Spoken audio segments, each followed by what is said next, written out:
pagiging dishwasher hanggang sa maging waitress at manager. Ngayon nagpapatakbo na ng sarili niyang resto. Pakinggan ang kwento ni Ate Myra Uri. Sa loob ng 28 taong pagtatrabaho, nagbunga ng masaganang negosyo. Sipag at tiyaga, tiwala sa sarili para makamit mo ang iyong minilitid. Alamin ang tips at payo mula sa ating kabarangay dito sa Kitang Kita.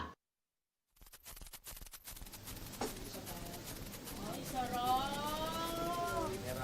Ay, sarap!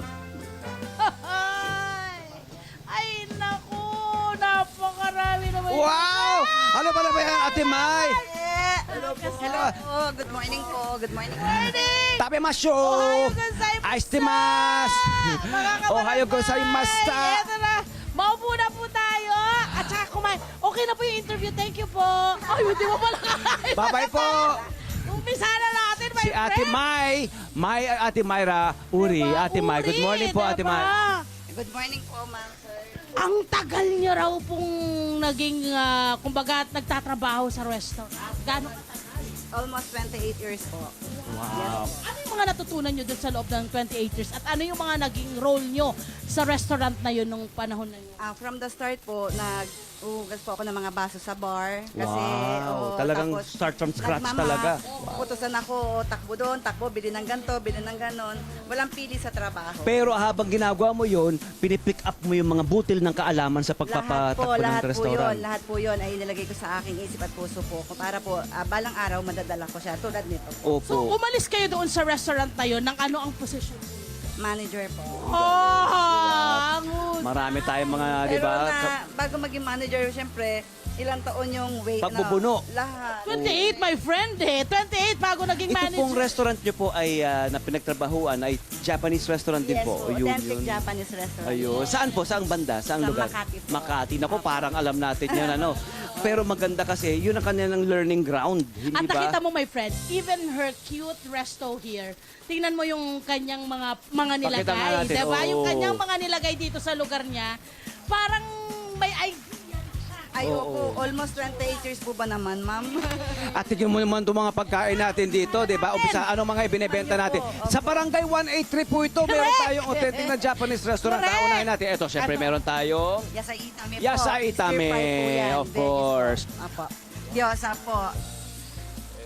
Tantan men po namin. Tantan Bestseller men! po namin. Aba, ang noodles nyo po, kayo rin po. Sariling gawa. Wow! Made from scratch ang noodles. Amazing! Katsudon, of course, donburi yan. Ebichahan po. Ay, yung ebichahan. fried rice po ng mga Japanese, apo. Karay miso po. Wow, sarap. Tempura po. At saka crispy California mac. Nice. On.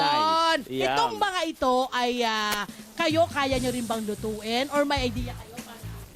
Kaya ko pong lutuin. Wow! Talagang, so lahat.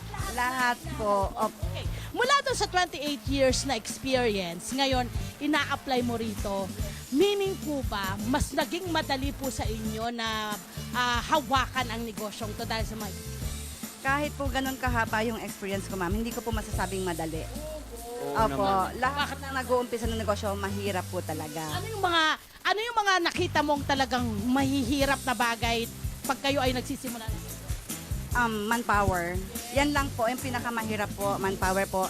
Tsaka kung paano mo i-market yung tinda mo. Ma'am, ang mga empleyado natin, personnel natin, mga kabarangay din po. Meron po mga tiga dito po, meron din pong hindi. Ibang barangay. Ibang At least barangay narami po. tayong mga kabarangay na natutulungan ng bibigyan ng trabaho. Actually, kaya rin gusto namin na nagtatayo talaga ng mga negosyo yung ating mga kababayan. Kasi yun yung isang bagay na naibibigay nilang regalo sa ating mga kabarangay. Ipapasa. You help create jobs. At hindi lang yun, my friend. Nagiging skilled din sila pagdating. Yes po. Ay, syempre, mensahe nyo po sa inyong mga empleyado. Huy, kaway-kaway sa ating mga empleyado na Halika kayo rito, labas nga kayo rito. Sino po ba ang mga pangalan ng inyong staff? Si Jarwin po, si Johnny po. Anong inyong mensahe sa inyong mga staff, ma'am, na kasama? Tuloy-tuloy lang mangarap po. Kung may gusto kayong marating, paghirapan po. At ang balak nyo raw, naghahanap na kayo ngayon ng pang...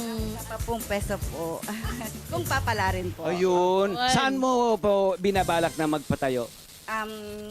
Wala po akong lugar specific. Basta kung saan matao, doon tayo.